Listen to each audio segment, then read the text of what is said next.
Call centre থেকে আপনার কাছে ফোন কি যায় না? যায় তো। ক্রেডিট কার্ড লাগবে কিনা, ফ্রিজের লোন লাগবে কিনা। তেমন ভাবেই যারা ভাড়া করা প্লেয়ার নিতে চায় তাদের থেকে অনেকে ফোন টোন করে। তারপর আপনি কি বলেন, না আমার লাগবে না, বলে আপনি ফোনটা কেটে দেন। ছোট্ট ছোট্ট কথা, কোনো বড় বড় কথা নেই। মানুষকে ভালো রাখবার লড়াই, ভালো রাখবার জন্য একটু মাথা তুলে বাঁচানোর লড়াই। শিক্ষা ব্যবস্থাটাকে একটু ভালো করতে হবে, স্বাস্থ্য ব্যবস্থাটাকে একটু ভালো করতে হবে। মোদী তিনি এসেছেন, তিনি বলছেন লড়াই লড়াই লড়তে নেমেছি আমরা। এত কমরেড যেখানে আছেন, মহেশতলার সাধারণ মানুষ সবাইকে সাথে নিয়ে এই লড়াই আমরা লড়বো। লড়াই মহেশতলার মানুষকে ভালো রাখবার লড়াই, স্থানীয় যা যা ইস্যু আছে সেই ইস্যুগুলোর সমস্যার সমাধান করার লড়াই। গোটা রাজ্য জুড়ে পশ্চিমবাংলা যেভাবে বাংলার মানুষ যেভাবে ধুঁকছে, অনেকগুলো জ্বলন্ত ইস্যু আছে। দুর্নীতি বা স্বাস্থ্যের একদম অবনতি ঘটেছে, স্বাস্থ্য ব্যবস্থা, শিক্ষা ব্যবস্থা, আমাদের স্বাস্থ্য ব্যবস্থা, শিক্ষা ব্যবস্থা, আমাদের সংস্কৃতি, সবকিছু লাটে উঠে গেছে। বাংলাকে একটু ভালো রাখবার লড়াই, বাংলার মানুষকে একটু ভালোভাবে বাঁচানোর লড়াই, সেই লড়াই আমরা মহেশতলাতে লড়ব।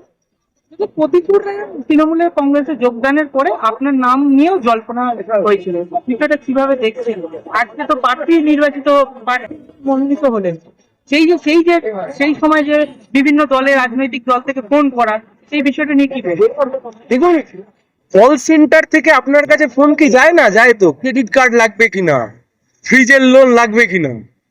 তেমন ভাবেই যারা ভাড়া করা প্লেয়ার নিতে চায় তাদের থেকে অনেকে ফোন টোন করে। তারপর আপনি কি বলেন, না আমার লাগবে না, বলে আপনি ফোনটা কেটে দেন। কখন করে? যখন প্রয়োজন পড়ে। তার মানে একটা বিষয় প্রমাণিত, পশ্চিমবাংলায় লাল ঝান্ডা সিপিআইএম তারা নিজেদের দমে প্রজন্ম তৈরি করেছে, প্রজন্ম তৈরি করেছে পার্টি। সেই প্রজন্মের ওপর অনেকে লোভ লেগেছে, অনেকে নজর দিচ্ছে, খুব একটা লাভ হবে না। জেতার ব্যাপারে কতটা আশাবাদী? লড়াইয়ের ব্যাপারে আশাবাদী, জেতার ব্যাপারে অবশ্যই। ভোট কে দেবে? মানুষ তো। তৃণমূলকে নতুন করে ভোট দেওয়ার কোনো কারণ নেই, বিজেপিকে নতুন করে ভোট দেওয়ার কোনো কারণ নেই। স্বপ্নভঙ্গ হয়েছে তো মানুষের তো আশাভঙ্গ হয়েছে। মানুষ আমাদেরকে ছাড়া কাকে বেছে নেবেন? আমরাই মানুষের ভালো থাকবার কথা বলছি, ভালো রাখবার কথা বলছি। ছোট্ট ছোট্ট কথা, কোনো বড় বড় কথা নেই। মানুষকে ভালো রাখবার লড়াই, ভালো রাখবার জন্য একটু মাথা তুলে বাঁচানোর লড়াই। শিক্ষা ব্যবস্থাটাকে একটু ভালো করতে হবে, স্বাস্থ্য ব্যবস্থাটাকে একটু ভালো করতে হবে। বাংলা সম্প্রীতি, হিন্দু মুসলিম যে ঐক্য ছিল তাকে ঠিক করতে হবে। দেখা যাচ্ছে শিক্ষা নিয়ে দুর্নীতি, চাকরি নিয়ে দুর্নীতি। তৃণমূল সরকারের আমলে দেখা গেল যে লক্ষ্মীর ভান্ডারকে পাথেয় করে তারা নির্বাচনে এগোচ্ছিল। এখন দেখা যাচ্ছে বেকারদের জন্য যে 1,500 টাকা ভাতা দিয়ে তারা এগোচ্ছে। আপনারা কি কি ইস্যু নিয়ে মানুষের কাছে পৌঁছাবেন? পশ্চিমবাংলার মানুষ, মহেশতলার মানুষ তাদের অভিজ্ঞতার মধ্যে দিয়ে জানেন যে শেষ 15 বছরে কি ভয়ঙ্কর অপশাসনের মধ্যে দিয়ে রাজ্যের সরকারটা এগিয়েছে।